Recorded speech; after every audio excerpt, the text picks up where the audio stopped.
Hey, what's up, everybody? It's John Ferry here, and welcome to New Zealand Tattoo. Today, I had the great pleasure of talking to Sam Clayton, who's the owner of Ink Rush Tattoo in Henderson, Auckland, New Zealand. Sam is a black and grey specialist, and he's really starting to delve into colour realism. It was a really cool conversation because we got to learn about Sam's journey from being born in the UK, living in Guam, and now coming to New Zealand and opening his own studio at the age of 21. If you want to check out Sam's work, he's on Instagram under Sam Clayton Tattoo. And if you like this conversation, please do subscribe to the channel, like the video, and look out for the other conversations that are coming up. There he is. We got there. Jeez, what a mission, man. How's that, eh? Good, bro. How are you? Yeah, good, bro. Good. 3 months off the computer and you're... Yeah, I know. My wife's in a meeting. She always uses Zoom and I never use it. So I was just like, shit, what do I do? And she's like, just copy and paste it. Because it wouldn't allow me to anyway, long story. I'm brand new to it as well. I'm just week 2 trying to figure it out. Even just getting the recordings done and what to do with it from there. And Yeah, bro. Yeah. How you been anyway? You been good? Good, bro. Yeah, good. Just it's been a long time, man. Over it, man. Yeah, we're really over it. No, it's been fucking unreal. We're so far behind, bro. Hard out, man. Yeah, and I think this took heaps people because we had such a good run for such a long time. I think a lot of people shit, lockdown for 3 months. It's pretty serious stuff. It's over 100 days, Yeah. But anyway, thank you so much for doing this, bro. It's easy. Bro. It's a real pleasure on my end to be able to have a chat with you. Obviously, we've had a chat before, but nothing like this. Yeah, bro. If I can lay it all down, man, let's go. Nice, man. So the best way to start these is what's a young Sam up to? Where'd you grow up and kind of were you always quite artsy? Yeah. So I was actually born in UK. I left when I was a couple of months old, and I was raised in Guam in the South Pacific Islands. Whoa. So I started school there, and then we came to New Zealand, and I think I got my first tattoo when I was 13. It was pretty young. My parents were all cool about it, bro. Honestly, my parents yeah, if you want it, just go hard. So, and then I think it was just from there. Honestly, I was this is it. This is what I really want to do. And I used to always draw and stuff like that. And so I pretty much just fell into it, just getting my first tattoo, and I was this is awesome. And I had a couple of friends that were in on it as well, and it just and I used to be a landscaper, and I was kind of always drawing in my free time, and it just kind of led from there. I was shit, I really want to do this full time, and just so much passion behind it. And now I feel like tattooing's easier than drawing. I just feel Really? It is, it's so much faster as well. If I'm going to draw something, it's going to take fucking ages. And then if I'm going to do the tattoo, it's a lot quicker. But that's pretty much, so I've been in New Zealand for I think 26 years now. Yeah, about 26 years. Yeah. Yeah. So what do your parents do to be living in Guam? So my dad, he just retired a week ago. He's been working for Fletcher Construction for I think 36 or 37 years. Wow, epic. So obviously there was a lot of sort of high rises and tourist attractions and hotels and sort of all through sort of Guam, because it's quite obviously tropics and stuff. So he did a lot of stuff there, and then we actually got a request to sort of build the Sky Tower, help design to build the Sky Tower. Oh, wow. He's actually an engineer by trade. Yeah. So, and that was it. He flew over, I think, for about 3 months and came to New Zealand and had a look around and called back home. And he was I think New Zealand is a great place to raise the kids. And so, we just moved over here, and that was it, man. Oh, man. And New Zealand's honestly beautiful. I've traveled the world, and every time I come back, I'm fuck, we're so lucky to have this place. So honestly, it's it definitely feels like home, 100%. And sometimes it's that travel that actually makes you, helps you realize. Yeah. Definitely, man. Honestly, like I said, we go back and forth to Canada quite a bit. Canada's beautiful, and New Zealand's actually not far off from, it's kind of like a little piece of Canada. Kiwis are just so friendly, man. And you talk to anyone and they're just man, you from New Zealand? And we're like, yeah. And you're just like, I've always wanted to go. You know, it's definitely the talk about place, bro. But yeah. Rad. That's So you were 13 when you got your first tattoo. yeah, yeah. What was it? It was actually this armband, just like this little where is it? I don't know if you can see it. Just that little one through here. Yeah, just yeah. Yeah, and that was it. And yeah, and just from there, and I just carried on, and that was it. And just it was like, you know, when you sort of see just a blank part of your arm or anything, you're just like, man, I got to fill that up, you know. And it's such an addiction, and it just went from there. And being able to sort of do that on someone as well, and kind of be part of their journey through their life, and it's so cool, man. You get to meet new people every day, and it's probably the best career that I could ever have imagined being in, you know. And really, man, and just everyone else in the industry, you know what I mean, like yourself, and you know, you just meet cool cats, and you just like everyone vibes off each other, and it's awesome. Yeah, I love it, man. Cool, man. So from the age of 13, obviously getting your first tattoo, when you were when you're drawing back at that age, what sort of stuff are you drawing? Oh man, I was drawing like Pokemon. Yeah, dope.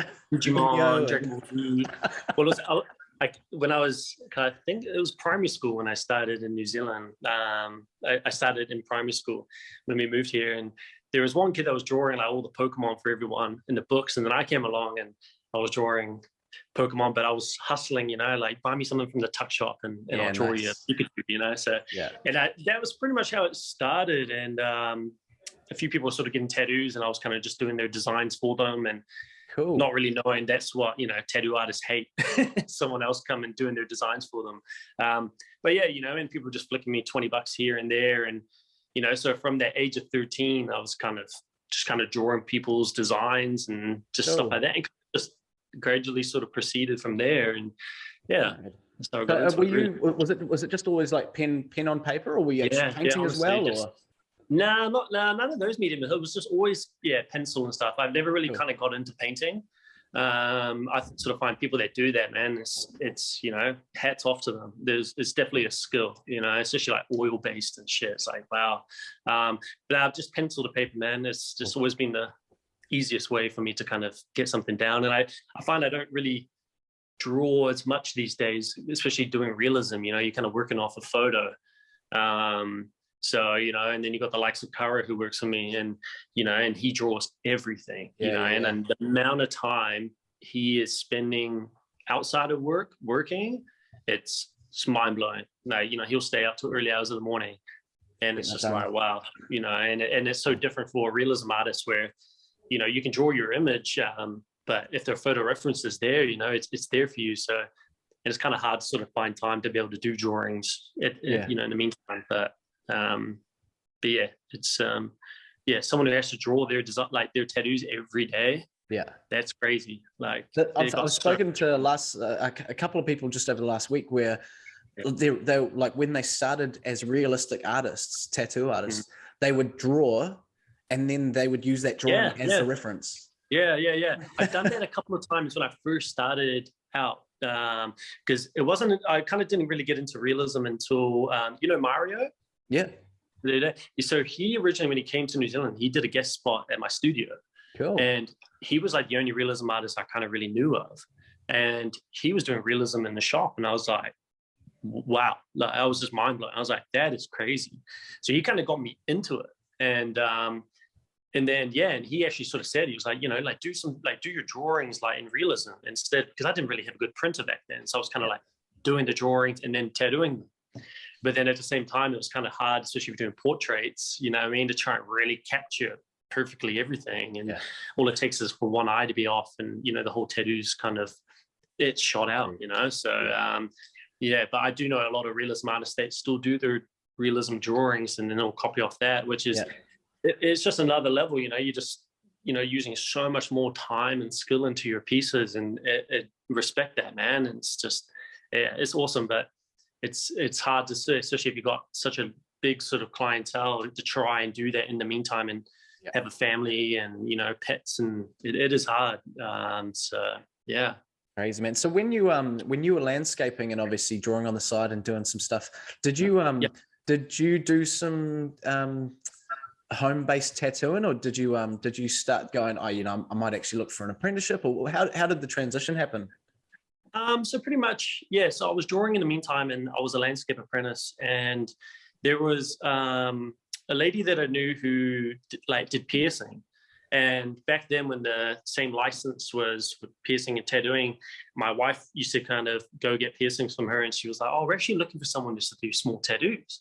Oh. And I kind of, dabbled in it. I think I probably did like 3 cheeky ones from home, naughty. And then, and my wife was like, "Oh, we should check out my husband," and kind of just went and met her, and she was like, "Oh, you should just do it from here." And obviously, it was under the license, so.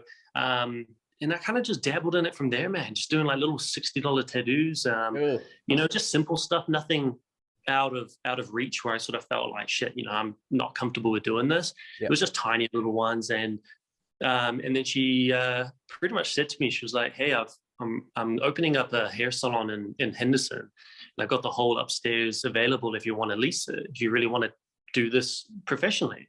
And I was like, "Shit," you know what I mean? Like, I don't even know how to really tattoo or run a business. And I was only 21 at the time. Oh, wow. And she was like, "You should just give it a go." And so I sold my motorbike. I packed in my apprenticeship, and the money I sold my motorbike with, I just did the basics enough to be able to get my health license from the council, and I opened shop, and that was it, man. And that was 10-year anniversary this year. Yeah. Oh, congratulations, man. That's epic. Yeah.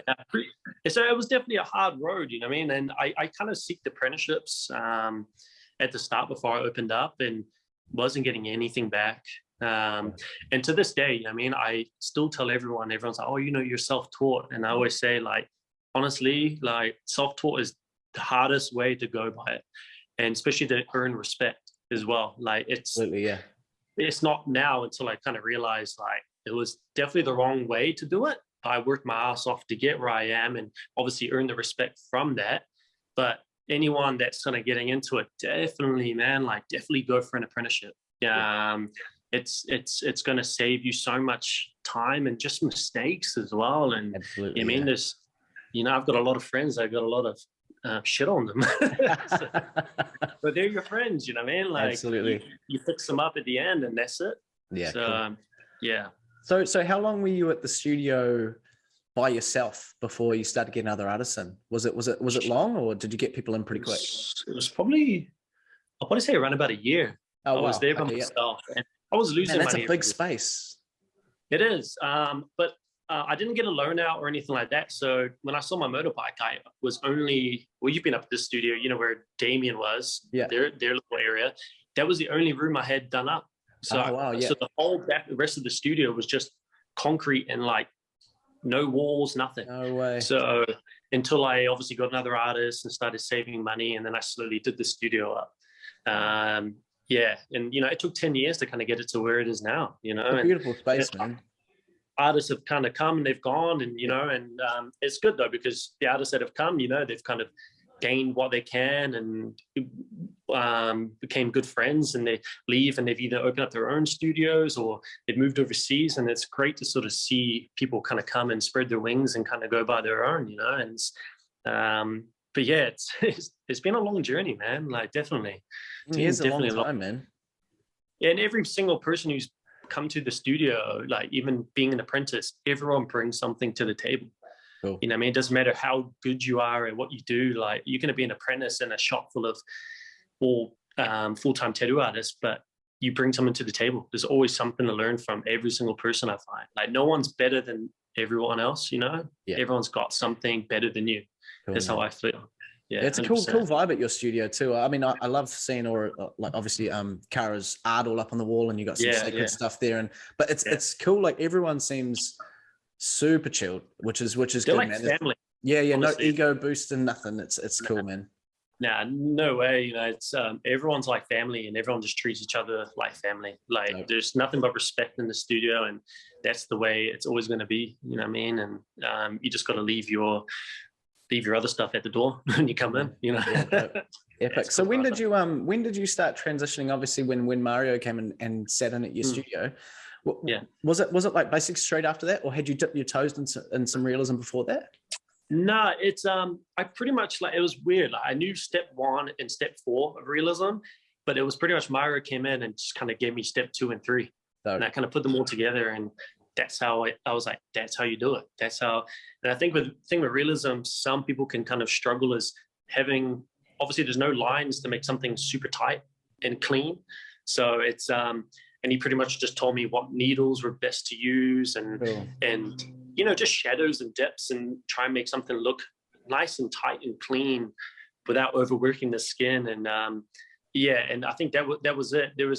I just kind of knew how it should start and how it should finish, but not really the process between it. And Mario just put it all out, and he had an amazing chest piece. I think it was by Pepper from Bohemian, and that just blew my mind. And that was it. I was like, damn, this is my path. And I think, yeah, and that's where it kind of really took it on from there. And he's obviously does a lot of color, and I kind of vibed off his color, man. And you know, and but yeah, definitely Mario, man. He was, yeah, not many people know, but he's the one who really kind of opened my eyes to it big time. Was the information that he gave you, that kind of second and third step, was it super simple that you actually went, okay. Yeah. It was watching him as well. Honestly, he was doing a tattoo, and I was like, that's it. Yeah. Starting from the bottom, working your way up. Not saying that's what every realism artist does. You know, a lot of people do their darks and map everything out. But yeah, that was it, man. It was just, it just seemed so simple. And I think I just needed to see it to realize how to do it. Yeah, cool. Yeah. Yeah, I noticed at the Wellington convention when you're doing that Kurt Cobain piece that you were transitioning all the way up. I like seeing that, because that's not how I work. So I always love seeing other people. I have no patience for it.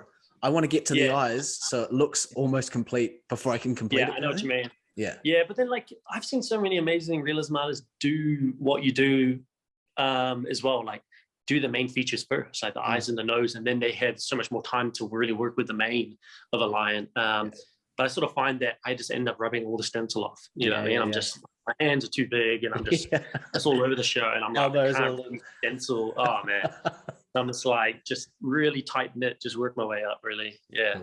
That's good, man. It means you got patience. I think so. Yeah.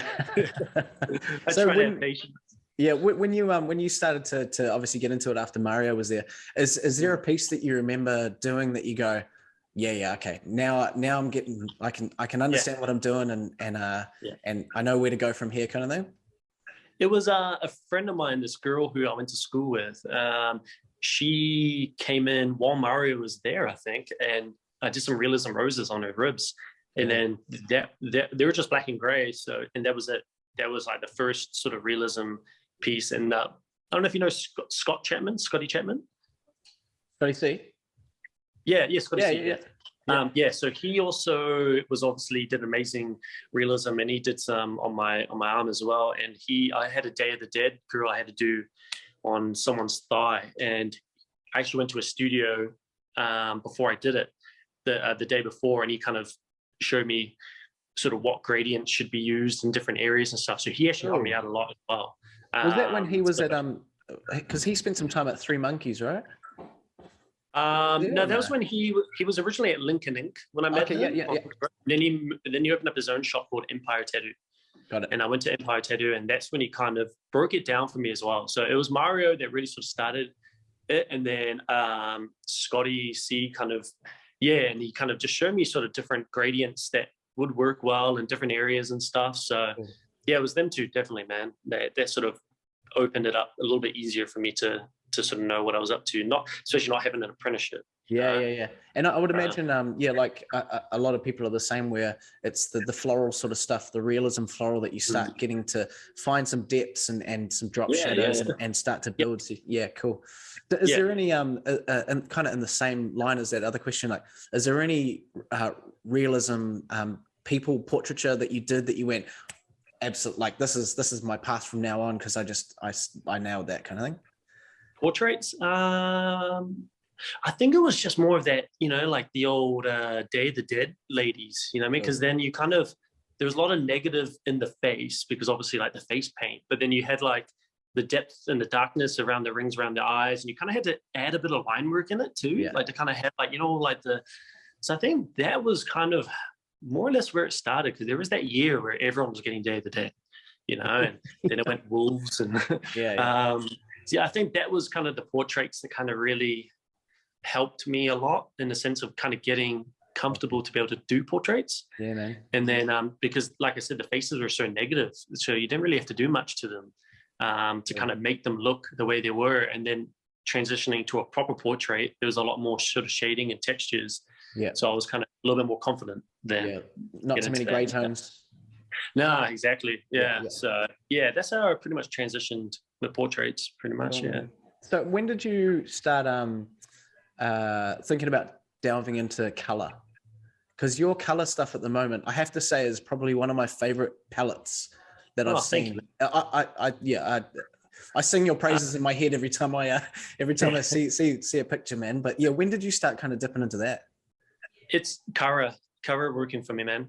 Honestly, 100%. He in terms of just using color or the actual palettes as well. Using color. He's taught me so much about color, like how to put it in properly. I will look at the reference and be like, "This is the color," and he'll be like, "Nah, it's this bottle." I'm like, "There's no way that bottle is that." You know what I mean? And he's like, "Trust me, when it's in the skin, that's what it is." Wow. And honestly listen to him and I'll do it. And then even he'll come over and be like, "I'll re-hit that," and it doesn't look like it's in properly. Slow your machine down or put more hang in it. And and just listening to what he does, what he said, and watching Kara how he packs color. I used to pack color a different way, and I would clients would come back and maybe just need another pass because it was just kind of beating up the skin a little bit too much. Yeah. Different needles as well, different brand of needles, like quadrants, sort of pack color, I sort of find a little bit easier. And Cheyenne kind of gave me a little bit more of like a better gray wash. But yeah, it was definitely Kara who kind of sort of paved the way for color a lot easier for me. But also the inspiration of seeing like Steve's color work, DBK's, they were, and I try to always sort of stick to a kind of the same color background as well, that kind of olivey, lime green, just to sort of, then people sort of know like, that's your piece in a sense. Just sort of colors that work for me. I try to use a lot of blacks in them as well. But yeah, Kara, 100%, man. He definitely laid a lot of the path out for me and just made it a hell of a lot easier. Yeah, sweet. And again, kind of similar to maybe Mario, like where he just gives you those couple sort of middle steps to go, you've got it. It's just, just tweak this and that's it. And I see Mario sort of hitting the same spot like quite a few times. And I'm like, shit, I didn't really realize you can actually go over that same spot that amount of times. And it's just so saturated, man. And just going over something like color and not thinking that it's in there, but actually going and carrying on with something else and then realizing it just needs a bit of time to settle. Yeah. And then once you wipe it, then it's actually in there instead of you thinking it's not, and then keep attacking. Yeah. So I definitely hats off to Kara for that. He's definitely helped me out a lot with that one. Yeah. Awesome, man. Yeah, I love it, man. I especially like the birds that you're doing. Just dope. That Kobe that you did I think it was Kobe. Yeah. Real like obviously that yellow, beautiful, nice and bright and just good contrast. But man, those birds, you've got a really almost like watercolor type feel to your pieces. There's depth though that a lot of watercolor pieces don't. It's cool, man. Yeah, I try to sort of, I think, aim for like a bit of a pastel kind of feel. Pastel. That's the one. That kind of creamy look. And then, and I got sponsored by Extreme Tattooing from California, and they've got a real broad range of like real creamy colors. Cool. And they actually heal really well. I was a little bit nervous about, especially that kind of cream coming back and kind of turning a little bit, but they heal really, really well. And I think I'm just trying to aim for that kind of real solid, but creamy sort of texture to it, that pastel look. Yeah. And I like this throughout the years of me kind of keeping an eye on your work. You do a lot of Polynesian sort of stuff as well. Maybe not a lot, but every couple of months I see a big piece of Polynesian stuff coming from you. Where does like what's the genesis of that? Where does that come from? I suppose it just sort of, like being raised in Guam, it's the island people there, they're called Chamorros, So I've kind of obviously kind of got all my sort of Chamorro sort of style piece. and just sort of being inspired by that. And picking brains with like, you know, Vaga, Cliff Cole, from Tattoo Inc., those kind of guys, and kind of, you know, at the same time, I didn't want to tread on any toes. But then, you know, they sort of opened my eyes up to a lot. They're just like, look, man, you know what I mean? Like, you're doing it clean, you're doing it right. So, you know, there's no toes you're really treading on. And kind of, I got a lot of guidance from those guys as well. Oh, man. You know, and to be honest, it feels so good going from doing something where there's no lines and then doing like, you know, not just doing realism for like 4 to 5 months and then just having to pull a long line right just down at someone's arm. It kind of just breaks the realism up. It kind of makes you kind of snap back out of it and kind of appreciate the different styles. Yeah, man. And just kind of going back to line work, you know, man, it's, you don't really kind of get to kind of do much line work when you can constantly doing realism. Absolutely. Yeah. It's amazing how many realism artists you see that just can't pull a straight line. But just by way of not needing to. And I just think it's your fundamentals, you know. When I first opened the studio, I was doing the smallest tattoos, and they're the hardest ones, you know what I mean? Because you got to get that shit perfect, you know, and there's no room for error. So I think definitely just starting off with the basics, doing little lettering and little stars and stuff, kind of was still kind of had that strength of being able to do some solid lines. And Curry, you know, I mean, Curry does so many lines, so many different line weights as well. You know, he'll spend the whole day lining out a sleeve, and you look at it and you're like, why is it taking you so long? But then you look at how many machines he's got set, or, you know, how many different lines, like cartridges and weights that he has to use. And then that's when you're sort of like, wow, there's a lot more involved. And, you know, and you're trying to pull a 3-liner, like, you know, a meter long, and it's just like, Jesus. So yeah, it's crazy. So what's your if we're going back into work next week, what's your first piece? Do you know? I'm actually I'm doing a realism revolver sort of gun on a lady's hip. It's supposed to be 2 days in a row, but she's shy on the one day because we don't open, so I'll just have to try and fit her in somewhere else. But yeah, so like a realism revolver with sort of like that lace around it, so look quite cool. 3D. So kind of throwing myself in the deep end after not using my hands for a while. But that's the thing, man. I was going to say, like, if it's the lace work's going to have probably a few lines in it, the revolver's going to have a little bit of line work. Yeah, well, we'll get the revolver done first, and then at least then I'll be nicely warmed up by the time we kind of get the lace done. Yeah, dope. Yeah. What about you? What's your first one when you get back? Oh, bro, I haven't even started looking at that yet. It makes me so nervous. I think I might actually do something on myself before I get anyone in. Yeah, 100%. I feel like my hand's just going to give up within half an hour. Yeah, it's that's the thing, you know what I mean? Like, my wife's like, oh, can you tattoo me like throughout lockdown? And I'm like, oh shit, like, I don't even know if I want to. Like, fuck, you know. And she just wants like this real nice feminine armband, and I'm like, shit, I might kind of just dodge that for a bit, you know what I mean, until I kind of warmed up, you know. Yeah, you don't want to piss off your wife. No. Yeah, I mean, you have to look at that for the rest of your life as well, you know. And you got to hear about it the rest of your life. Exactly. Yeah. So how have obviously the last 3 months have been pretty average, but how have the last couple of years been for you guys and yourself as a studio owner? Oh, it's been super busy. It's always through the whole COVID thing.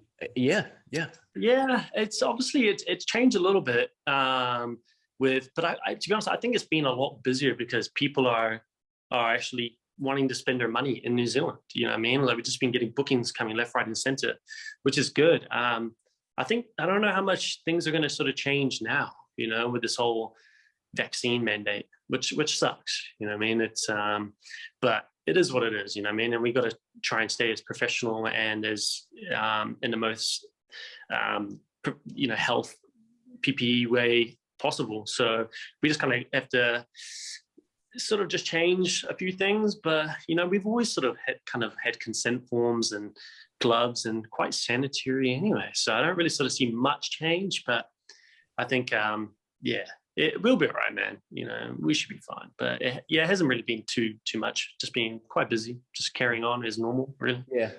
Yeah, that's the sentiment I hear quite a lot. People obviously having the lockdown last year couldn't really spend their money on anything else, so they saved up and did some housework if possible. And then all of a sudden they had a chunk of change in their pocket. I'm like, I can't go anywhere, so I might as well get those tattoos that I've been keen on. Yeah, but that's what I find. Yeah, and I think once the sort of the not international borders, but once the borders throughout New Zealand open up, people just start flying back, and you know, and you just get clients just traveling New Zealand, and I think that's the cool thing. You know what I mean? Like New Zealand's such a everyone's very tight knit, so everyone kind of likes to support each other, and I think we all kind of need that right now. 100%. Yeah, cool, man. So what does the next couple of years look like for you if you kind of picture if we're not able to travel overseas, and I mean, hopefully we can, so you can get to Canada, but do you what do you kind of picture yourself for the next couple of years in terms of tattoo wise? You just going to hang here and try to hit the conventions, or you try to nestle down? Yeah. Just support the local conventions as well. You know what I mean? Like Hati with the whole the Huyo one. Obviously, unfortunately, that had to be cancelled, but he's moving that to next year. So, you know, just support the bro, and you know, I'm pretty sure Tauranga will probably pop off with another one. It really just depends on the numbers. That's obviously the thing with the whole COVID, but it just stay in New Zealand. Obviously, we've got a young family now, and just try and put this whole thing behind us, and just try and be a bit normal again. Excellent. You know, but besides work, I just kind of really want to push a little bit more color this year as well. Next year as well, and cool. I just sort of find there's still so much I need to learn in that aspect. So just pick some brains and just try some new techniques out. Really, Cool, man. Yeah, cool. And what about the studio? Are you quite happy, because obviously you had that bit of a debacle in terms of trying to move the studio and getting a bit of pushback. Are you quite happy to stay there now for the future?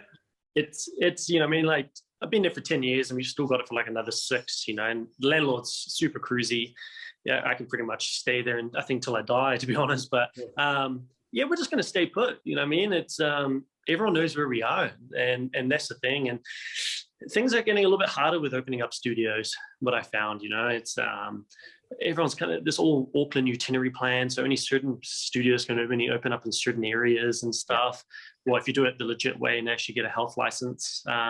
But yeah, we're just going to stay put. You know what I mean? We've got a couple of new artists. We've got a new apprentice as well. So yeah, just stay, man, and just keep cranking. Yeah. Cool, bro. Yeah. Epic, man. Well, yeah, I won't take up any more of your time, bro. You got a baby to get to, and the wife's probably waiting for you. It's been a pleasure talking, man. I really appreciate it. Thank you so much. Yeah, it's epic. And hopefully when everything opens back up, we can catch up for a beer, man. Yeah, 100%, man. I'm always down for that. Cool, bro. All right, man. Awesome. Enjoy your day. All right. Thanks, John. Have a good one, brother. See you, bro. Cheers, man.